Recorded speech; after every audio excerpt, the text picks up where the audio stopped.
네, 오늘 수요 찬양 예배 말씀 고린도후서 6장 14절부터 7장 1절까지의 말씀입니다. 사도 바울은 우리 삶에 고난과 시련이 있다고 할지라도 지금이 바로 은혜 받을 만한 때이라고 전해 주었습니다. 그러면서 바울 자신은 어떤 은혜를 받았는가라는 것을 설명을 했죠. 많은 고난 가운데서도 깨끗함과 지식, 하나님을 아는 지식이죠. 오래 참음, 자비함, 성령의 감화, 거짓 없는 사랑, 그리고 진리의 말씀과 하나님의 능력으로 의의 무기를 좌우에 가졌다라고 고백을 합니다. 정말 이런 은혜를 받고 나니까 자신은 무명한 자 같은데 하나님이 알아주시는 유명한 자요. 죽은 자 같았는데 그 영은 살아서 생명력 넘치는 자가 되었고, 근심하는 자 같았는데 항상 기뻐하는 자요. 가난한 자 같은데 다른 많은 사람들을 부유하게 하는 자로 살 수가 있었던 것이죠. 이런 바울의 모습을 보면서 저와 우리 성도님들이 이런 모습으로 살면 좋겠다. 정말 이런 귀한 은혜 받은 자로 살고 싶다. 그래서 우리 가운데도 영이 살아서 생명력 넘치고 많은 사람들을 부유하게 하는 자로 살고 싶은데 그렇게 살기가 쉽지가 않다라는 거죠. 왜냐하면은 나 혼자 믿음 지키고 살아가는 세상이 아니라 정말 지금 혼탁한 세상 속에서 매일같이 세속의 영향을 많이 받으면서 또 세상 사람들과도 부대끼며 살아가는 인생이기 때문에 이 사도 바울처럼 진정한 은혜를 받은 자로 살아가기가 쉽지가 않다라는 사실이죠. 우리 그리스도인들은 산속에 모여 살면서 수도원 생활을 하는 자들이 아니라 세상 가운데 살며 세상 속에서 일을 감당하고 수많은 종류의 사람을 만나고 그들에게 영향을 받기도 하고 영향을 주기도 하며 그 가운데 일어나는 참 별의별 일들을 겪으며 살아가야 하는 존재들입니다. 그런데 오늘 말씀에서 정말 이런 상황 속에서도 거룩함을 지키며 살아갈 수 있는 그 비결을 우리에게 보여주는 것 같습니다. 오늘 본문에서 바울은 믿지 않는 자들, 세상 사람들과의 관계에 대해 참 중요한 교훈을 주고 있습니다. 우리는 한계와 약점이 뚜렷한 인생들이죠. 그럼에도 나름대로 어떤 자신감이 충만하여서 살아가는 모습이 우리에게 있습니다. 우리 인생 하루하루의 삶, 또 어느 누군가와의 만남, 그리고 그들과 나누는 이 교제, 대화 가운데 정말 우리는 살 얼음판을 걷듯이 조심 또 조심하고 내 삶의 중심이 흐트러지지 않도록 자신을 돌아보며 하나님을 경외함으로 거룩함을 지키며 살아가려는 이런 마음을 우리가 품어야 하는데 우리는 그렇지 못하죠. 내가 보는 것 정확하다. 내가 하면 잘할 수 있다. 그래서 나는 좀 어떤 마음을 품든지 내가 무슨 말을 또 내뱉든지 나는 기준이 서 있는 사람이고 나의 행위는 대체로 의롭다라는 이런 착각도 하며 살아가는 인생들입니다. 그런데 정말 장담할 수 없는 부분, 그리고 장담해서도 안 되는 부분이 바로 사람들과의 관계의 문제입니다. 왜냐하면 사실 많은 성도들이 이 관계의 문제로 인해 시험에 들고 믿음에서 멀어지고 서로 상처를 주고받고 그리고 관계가 깨뜨려지는 일들이 생겨나는 것을 보면 우리가 알 수 있는 것이죠. 쉽게 보거나 만만하게 보아서는 안 되는데 의외로 이것에 대해 깊이 생각하지를 않는 것 같습니다. 그래서 바울은 오늘 14절 15절 말씀에서 너희는 믿지 않는 자들과 멍에를 함께 매지 말라. 의와 불법이 어찌 함께하며 빛과 어둠이 어떻게 사귀며 그리스도와 벨리알이 어찌 조화되며 믿는 자와 믿지 않은 자가 어찌 상관하며 라고 설명합니다. 믿지 않는 자들과의 절대 어떤 자신감을 가지고 함께 할 수 없다라는 것이죠. 저는 감당할 수 있습니다 라는 자세가 더 위험하다라는 사실을 여러 가지 비유를 통해서 우리에게 설명하고 있습니다. 믿지 않는 자들과는 이제 멍에를 함께 매지 말아야 하고 함께 사귀지도 말아야 하고 조화되지도 못하는 존재이고 그리고 상관도 하지 말아야 하며 도저히 일치되지 않는다라는 사실을 성경이 말하고 있습니다. 그런데 이것을 우리 그리스도인이 되어서 무슨 이토록 차갑고 냉정하게 좀 쌀쌀맞게 살아가라는 그런 모습이 아니라 오늘날 우리 성도들이 직면한 현실에 대해서 말하는 것 같습니다. 지금 세상은 불법이 판을 치고 있고 불의한 일들이 당연시 여겨지고 있습니다. 어두움 가운데 어두움이 드리워져 있고 우상을 숭배하고 사탄을 섬기는 자들 너무 넘쳐나죠. 이런 자들과 멍에를 함께 매지 않도록 조심하라고 우리 하나님의 사람들에게 조언을 하는 것입니다. 우리는 이런 조언과 충고를 들어야 합니다. 사람들은 주로 조화롭고 잘 어울리는 이것을 선호하죠. 그래서 옷을 입을 때도 코디에 신경을 씁니다. 그리고 인테리어를 할 때도 굉장히 조화롭게 잘 꾸미도록 신경을 많이 쓰죠. 그리고 사람들과의 관계에서도 이런저런 이야기, 요목조목 제법 말도 잘하고 잘 어울리며 그래서 내가 꽤 마음이 넓은 사람이다. 나는 수용력이 있는 사람이다. 그리고 참 잘 품어주는 사람이다. 라고 좀 착각을 하게 되죠. 그래서 그 다음 단계가 어떻게 됩니까? 불의와 불법을 보고도 알면서도 말할 수 없는 이런 단계로 넘어가 버리죠. 그리고 하나님을 경홀히 여기고 하나님의 법을 무시하고 우상까지 품고 받아들여야 한다라고 외치는 모습이 되고 맙니다. 그래서 이 종교다원주의, 이제 동성애까지 수용하고 퀴어 축제도 만들죠. 하나님의 법을 뛰어넘는 세상의 법이 우선이다 라고 우기죠. 차별금지법을 만듭니다. 언뜻 보면 모든 사람을 평등하게 그렇게 대하자 뭐 좋은 것처럼 보이지만 나는 사람들과 꽤 조화를 잘 이루지만 이런 단계까지는 안 간다라고 생각하는 것 자체가 상당한 교만이라고 볼 수 있습니다. 우리 성도들은 세상을 사랑하고 섬기고 돕도록 부름을 받은 것은 분명하지만 바울이 왜 그들과 멍에를 함께 매지 말라라고 말을 하고 있습니까? 그렇다고 안 믿는 자들과는 뭐 동업도 해서도 안 되고 거래도 해서는 안 된다라는 뜻이겠습니까? 그들과 멍에를 함께 맨다라는 의미는 주님께서 하신 말씀과 부딪히기 때문에 위배가 되기 때문에 그렇습니다. 마태복음 11장 29절에서 주님은 말씀하셨죠. 나의 멍에를 메고 내게 배우라고 하셨습니다. 우리는 주님의 멍에를 메고 주님의 인도하심을 받고 주님께서 맡기신 귀한 사명을 감당해야 하는 자들이죠. 하나님이 지시하시는 방향으로 나아가는 하나님의 동력자가 되어야 하는데 믿지 않는 자들과 멍에를 매게 되면은 그들에게 인정을 받고 그리고 내 방식으로 그렇게 할 수 있다라는 만족은 있겠지만 주님께서 맡기신 귀한 사명은 감당하지 못하게 됩니다. 그렇기 때문에 이런 관계에 얽매이지 말라라는 경고의 말씀이죠. 의와 불법이 어찌 함께 하겠느냐라고 우리에게 묻고 있습니다.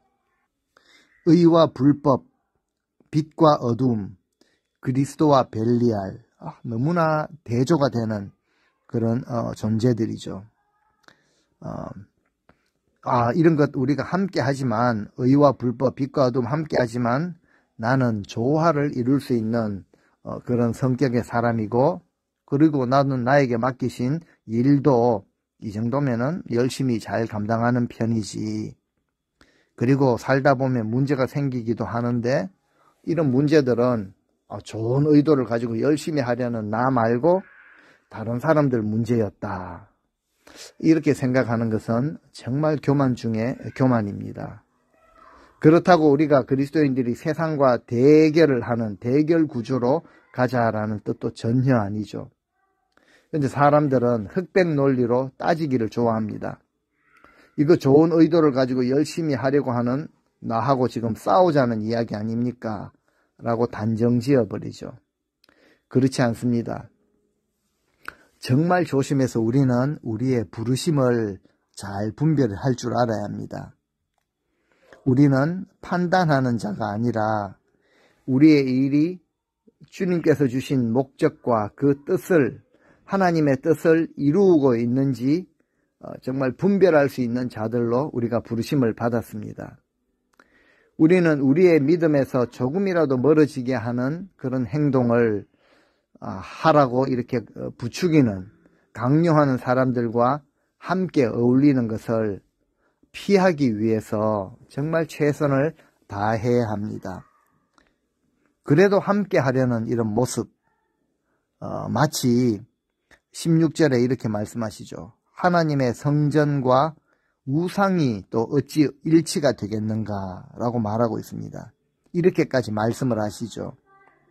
만약 교회당, 예배당에 불상을 가져다 놓았다라고 생각을 해 보시기 바랍니다. 이것이 자연스럽고 신앙생활에 잘 이렇게 어울리는 일인가? 또 강대상에서 설교하는 사람이 목사가 아니고 스님이라고 생각을 해 보시면은 강대상이 빛나고 돋보이게 될 수는 있겠지만 절대로 이것 가지고 조화가 된다라고 말할 수 없고 절대로 있어서는 안 될 일이죠. 이와 같이 하나님의 성전에 우상이 조화를 이루는 것 말도 되지 않는다라는 것이죠. 그렇다면 하나님께서 기뻐하시는 조화로움이 무엇일까? 우리가 하나님의 성전으로 살아야 하는 이 조화로운 삶은 어떤 삶인지 말하고 있습니다. 16절 말씀 보면은 하나님의 성전과 우상이 어찌 일치되리요? 절대 일치될 수 없다라는 거죠. 그리고 말씀하시기를 우리는 살아계신 하나님의 성전이라. 우리를 하나님의 성전이라고 하십니다. 이와 같이 하나님께서 이르시되 내가 그들 가운데 거하며 두루 행하여 나는 그들의 하나님이 되고 그들은 나의 백성이 되리라 하셨느니라. 네, 성전의 개념을 완전히 바꾸어 놓으셨습니다. 성전은 건물이 아니라 우리가 바로 살아계신 하나님의 성전이라고 하십니다. 우리 안에 하나님의 영, 성령님께서 계시기 때문에 우리를 하나님의 성전이라고 하시는 것이죠. 그래서 하나님의 성전은 기도하는 곳이고 하나님을 예배하는 곳입니다. 그렇기에 주님을 찬양하고 예배 드려야 하는 곳에 다른 어떤 곳이 아니라 바로 우리의 마음이 바로 예배의 처소가 되는 것이죠. 우리의 온 마음을 다해 찬양하고 예배를 드려야 합니다. 그래서 무엇보다도 하나님의 성전인 우리들 안에 우상을 없애야 합니다. 우상이라는 것은 하나님 외에 하나님보다 더 사랑하는 모든 것을 의미합니다. 우리가 세상의 것들을 하나님보다 더 사랑한다면 이 우상들을 우리 마음 안에, 즉 하나님의 성전 안에 들여다 놓는 것과 마찬가지이죠. 그런데 성경은 말합니다. 하나님의 성전과 우상은 절대 일치될 수가 없다라고 하십니다. 다시 한번 오늘 말씀을 통해서 말씀을 들으시는 모든 우리 성도님들 마음속에 있는 우상들을 모두 깨뜨리실 수 있기를 바랍니다. 17절 말씀입니다. 그러므로 너희는 그들 중에서 나와서 따로 있고 부정한 것을 만지지 말라. 내가 너희를 영접하여. 네, 우리는 세상과 함께 할 수 없음을 분명히 말씀하십니다.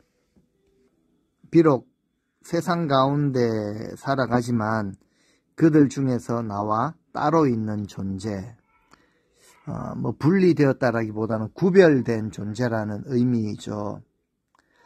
우리가 하나님의 백성이 되었기에 하나님의 백성답게 부정한 것, 세속의 것에 접촉하지 말라라고 명령하십니다. 우리가 살고 있는 세상을 보면은 헛된 것으로 가득 찼죠. 범죄가 많고 음란하고 하나님을 대적하는 사상이 가득 차 있음을 우리는 날마다 발견하게 됩니다. 우리 또한 이 세상을 살아가면서 우리도 모르게 세상의 것을 추구하게 되고 헛된 것들을 바라보게 되죠. 그렇다면 우리가 어떻게 해야 이 세상과 구별된 삶을 살 수가 있는가? 수도원, 기도원에 들어가서 혼자 지내라는 말씀이 아닙니다. 이 말씀은 이 세상의 더러운 그 흐름과 죄악에 끌려다니지 말라라는 말씀이죠. 요한 사도가 요한 1서 2장 15절에 이렇게 말씀하십니다. 이 세상이나 세상에 있는 것들을 사랑하지 말라. 누구든지 세상을 사랑하면 아버지의 사랑이 그 안에 있지 아니하니. 우리가 세상과 구별된 삶을 사는 방법은 바로 세상의 것들을 사랑하지 않는 것입니다. 그리고 오직 주님만 사랑하며 소망하는 것이죠. 우리가 세상과 세상의 것들을 사랑하면 사랑할수록 주님과 멀어지게 됩니다. 반대로 우리가 주님을 사랑하면 사랑할수록 세상의 것을 싫어하고 미워하고 버리게 되어 있죠. 하나님께서 우리에게 이 부정한 것을 만지지 말라라고 명령하셨듯이 부정한 것이 무엇입니까? 주님보다 더 사랑하고 있는 것들 우리가 다 내려놓을 수 있기를 위해서 정말 기도해야 할 것입니다. 오직 주님만 사랑하며 주님만 바라보는 우리 성도님들이 되실 수 있기를 바랍니다. 주님이 주시는 이런 말씀들, 계명들, 명령을 지키면 어떻게 됩니까? 18절 말씀에 보니까 너희에게 아버지가 되고 너희는 내게 자녀가 되리라. 전능하신 주의 말씀이니라 하셨느니라. 단순히 하나님의 백성 정도가 아니라 하나님의 자녀가 된다라는 것이죠. 전능하신 주의 말씀이라고 하십니다. 하나님의 자녀가 되는 복 중에 복을 누리며 살게 되죠. 세상 드라마에 흔한 그런 주제거리인 것 같은데요. 어떤 기업의 회장의 아들이 되었다는 것이 드러난다. 회장의 아들로 입양이 되었다면 참 그 아들로서 누리는 특권이 어마어마하죠. 실로 이 세상에서 누리는 그런 부귀가 엄청납니다. 하물며 전능하신 주 하나님께서 우리의 아버지가 되어 주신다라고 하시죠. 전능하신 만군의 주 여호와 하나님의 자녀로서 우리가 복을 누리지 않겠습니까? 세상 많은 사람들이 그들의 죄 때문에 하나님을 아버지라 부르고 싶어도 부르지 못하지만 하나님은 그 아들 예수 그리스도를 이 땅에 보내주셨고 예수 그리스도를 통해 우리에게 놀라운 은혜와 복을 허락하셨고 직접 우리를 찾아오셨습니다. 죄인들을 향하여 오라라고 초청을 하시고 그 초청에 응하여 주님께 나아갈 때 반드시 용서하시고 치료해 주시는 분이십니다. 바울은 이처럼 고린도 교인들에게 하나님의 자녀가 된 축복을 마음껏 누리라고 권면하고 있는 것이죠. 하나님을 아버지라 부르며 전심으로 예배하는 자들 하나님이 찾고 계시고 또 그들이 누리게 되는 참 놀라운 축복입니다. 이 같은 약속의 말씀을 우리에게 주셨습니다. 7장 1절 말씀인데요. 그런즉 사랑하는 자들아 이 약속을 가진 우리는 하나님을 두려워하는 가운데서 거룩함을 온전히 이루어 육과 영의 온갖 더러운 것에서 자신을 깨끗하게 하자라고 마지막 절에 권면하고 계십니다. 정말 이제 하나님의 자녀가 되고 세례를 받았고 구원을 받았다고 해서 우리의 신앙의 여정이 끝이 난 것은 아닐 것입니다. 우리 신앙의 여정이 시작된 것이죠. 우리의 구원을 아름답게 이루기 위해 나아가야 합니다. 그래서 바울은 오늘 마지막 절에 이렇게 말하죠. 그런즉 사랑하는 자들아, 이 귀한 약속을 가진 우리는 하나님을 두려워하는 가운데서 거룩함을 온전히 이루어 육과 영의 온갖 더러운 것에서 자신을 깨끗하게 하자라고 명령형으로 말씀하십니다. 하나님을 두려워하는 가운데 거룩함을 온전히 이루어 육과 영의 온갖 더러운 것에서 좀 자신을 깨끗하게 하라는 명령이죠. 하나님을 두려워하는 마음, 하나님을 경외하는 마음이 기본입니다. 때로는 전혀 하나님을 두려워할 줄 모르는 이런 모습이 간혹 발견이 되죠. 우리는 우리의 말과 행동, 마음의 생각 가운데 하나님을 경외함이 있어야 합니다. 우리는 이미 하나님의 성전이 되었습니다. 그래서 먼저 자신을 깨끗이 하고 거룩함을 온전히 이루어야 한다라고 명령하시죠. 자신을 깨끗하게 해서 성전이 되자라는 것이 아니고요. 우리는 성전이기 때문에 우리 자신을 깨끗하게 하자라고 하시는 것입니다. 그렇죠. 하나님의 성전이기 때문에 늘 깨끗하게 해야 합니다. 이것이 우선이죠. 육과 영의 온갖 더러운 것에서 우리 자신을 깨끗하게 해야 합니다. 그때 하나님의 영광이 드러나게 되죠. 먼저는 하나님을 두려워하는 것입니다. 하나님 무서워서 벌벌 떨고 있는, 숨어 있는 그런 상태가 아니죠. 하나님을 두려워하는 것은 우리 삶 속에서 언제나 하나님을 인식하는 것입니다. 살아계신 하나님, 모든 것을 감찰하시는 하나님 면전에서 살아가는 모습이 바로 하나님을 경외하는 모습이죠. 오늘 우리에게 이런 하나님을 경외하는 모습이 있는가? 우리는 우리 안에 있는 우상을 반드시 제거해야 합니다. 그래서 세상과 구별된 삶, 세상의 것들을 다 내려놓는 삶을 살 수 있어야 하는 것이죠. 이런 거룩함을 살아갈 때, 거룩한 삶을 살아갈 때 하나님께서 기뻐하시는 성전으로서의 정말 조화로운 그런 삶이 될 수 있는 것입니다. 우리 마음 안에 있는 우상을 제거하고 세상과 구분되고 세상의 것을 다 내려놓으실 수 있기를 바라고, 또 이것 가지고 기도하실 수 있기를 또 바랍니다. 말씀을 들으시는 우리 모든 성도님들, 우리 하나님과 동행하시는 거룩한 주님의 성전으로 살아가실 수 있기를 주의 이름으로 축원드립니다. 아멘.